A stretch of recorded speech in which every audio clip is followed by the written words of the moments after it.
آج طلبہ کو کھانا مطبخ سے دیا جا رہا ہے اور اساتذہ کو تنخواہ دی جا رہی ہے، لہذا تعلیم سنت کے راستے سے ہٹ گئی ہے۔ یہ کیا مذاق ہو رہا ہے؟ بھوپال میں تبلیغی جماعت کا سالانہ اجتماع منعقد ہوا، جس میں علامہ سعد کاندھلوی نے ایک بار پھر زہر اگلا ہے، مدارس اسلامیہ اور اس کے نظام تعلیم کو خلاف سنت قرار دیا ہے۔ چنانچہ اس نے کہا ہے، تعلیم و تعلم میں سب سے پہلا تقاضا اپنی جان و مال کا ہے، علم نہ بیچنے کی چیز ہے اور نہ خریدنے کی۔ علم کا سیکھنا اور سکھانا ذات سے ہٹ جائے تو معلم اور متعلم دونوں کا مجاہدہ ناقص ہوگا۔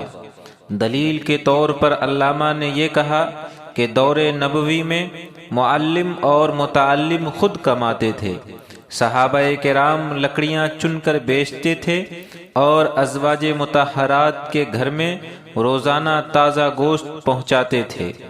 نیز علامہ نے اپنی تقریر میں مروجہ تعلیم کو خلاف سنت بتایا ہے اور بڑی ڈھٹائی کے ساتھ علماء کرام کو للکارا کہ تعلیم نظام کو سنت پر لائیں۔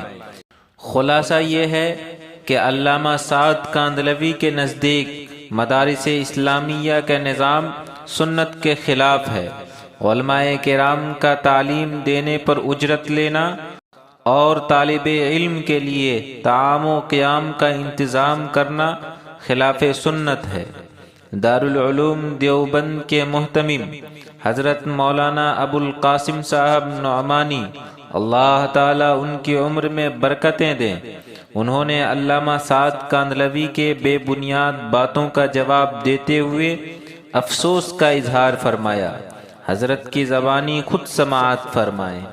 مولانا سعد صاحب نے بھوپال میں تقریر کی ہے کہ دعوت اور تعلیم دونوں سنت کے راستے سے ہٹ گئے ہیں، اور مثال اور دعویٰ کیا کیا ہے کہ صحابہ کرام رضی اللہ تعالیٰ عنہ خود رسول اللہ صلی اللہ علیہ وسلم کے گھر کا انتظام کرتے تھے، یعنی طالب علم کی یہ ذمہ داری ہے کہ وہ استاد کی کفالت کرے۔ کہتے ہیں کہ صحابہ جنگل جاتے تھے، لکڑیاں کاٹ کے لاتے تھے، اس کو جلانے کے قابل بنا کر فروخت کرتے تھے، اور رسول اللہ صلی اللہ علیہ وسلم کے 9 گھروں کے اندر تازہ بکری کا گوشت روزانہ پہنچاتے تھے۔ یہ ہے یعنی بحیثیت استاذ کے کہ یہ شاگرد تھے اور استاذ کے گھر میں تازہ روزانہ بکری کا گوشت پہنچاتے تھے۔ اور ہم جو روایت پڑھ رہے ہیں اس میں کیا مل رہا ہے؟ اس میں یہ حضرت عائشہ رضی اللہ عنہ فرماتی ہیں کہ ایک چاند نکلتا تھا، دوسرا چاند نکلتا تھا اور تیسرا چاند نکلتا تھا، اور رسول اللہ صلی اللہ علیہ وسلم گھروں میں آگ نہیں جلتی تھی۔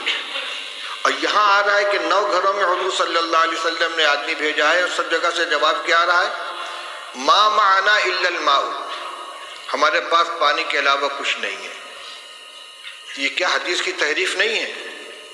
یہ ازواج مطہرات کے بارے میں جو بات کہی جا رہی ہے صحابہ کے بارے میں کہ روزانہ ان کے یہاں بکری کا تازہ گوشت صحابہ کرام پہنچاتے تھے، اور آج طلبہ کو کھانا مطبخ سے دیا جا رہا ہے اور اساتذہ کو تنخواہ دی جا رہی ہے، لہذا تعلیم سنت کے راستے سے ہٹ گئی ہے۔ یہ کیا مذاق ہو رہا ہے؟ یہ جتنے مدارس چل رہے ہیں، جتنے اکابر نے مدارس قائم کیے ہیں، تعلیم گاہوں کا انتظام کیا ہے، اصحاب صفہ نہیں تھے جن کے لیے صحابہ کرام رضی اللہ تعالیٰ عنہ لا کے انگور کے خوشے لٹکا دیا کرتے تھے، اور انگور اور کھجور کے خوشے لٹکا دیا کرتے تھے، اور ان کو اسی سے کھانا دیا جاتا تھا۔ وہ روایت نہیں آئی کہ رسول اللہ صلی اللہ علیہ وسلم مہمانوں کو حوالے کرتے تھے کہ بھئی اتنے کو کون کھلائے گا، جس کے گھر میں 2 آدمی کا کھانا اور تیسرے کو کھلائے، جس کے یہاں 4 وہ 5ویں کو کھلائے۔ صدیق اکبر اتنے آدمی کو لے کر گئے، فلاں اتنے آدمی کو لے کر گئے۔ اور حضور صلی اللہ علیہ وسلم کے ساتھ جو تعلق تھا صحابہ کرام کا، وہ صرف استادی و شاگردی کا تھا کہ اس کو اور صحابہ کرام رضی اللہ تعالیٰ عنہ خود پیٹ پر پتھر باندھتے تھے، رسول اللہ صلی اللہ علیہ وسلم بھی پیٹ پر پتھر باندھتے تھے، 2 باندھتے تھے۔ لہذا یہ کبھی اتفاق سے کوئی جزیہ پیش آ جائے اس کو دائمی معمول بنا کر پیش کرنا جو تحریف ہے۔ یہ سنت کے راستے سے مدارس ہٹ گئے ہیں، نہ دعوت سنت کے راستے پر بچی، نہ تعلیم سنت کے راستے پر بچی۔ کس قدر خطرناک چیز کا مطلب یہ کہ عوام کو یہ سمجھا دو کہ مدرسے جو ہے سنت کے خلاف چلے جا رہے ہیں، لہذا عوام کا رشتہ مدارس سے بھی کٹ جائے اور علماء سے بھی کٹ جائے۔ یہ انتہائی خطرناک رجحان ہے، جو اس کا مطلب یہ کہ سب کو باطل تنظیموں کے حوالے کر دیا جائے، ان کو نہ مدرسوں سے تعلق رہے گا عوام کا، نہ علماء سے تعلق رہے گا، پھر بھیڑیا آئے گا اچک کے لے جائے گا ان کو۔ افسوس ہوتا ہے اس طرح کی حرکتوں کے اوپر۔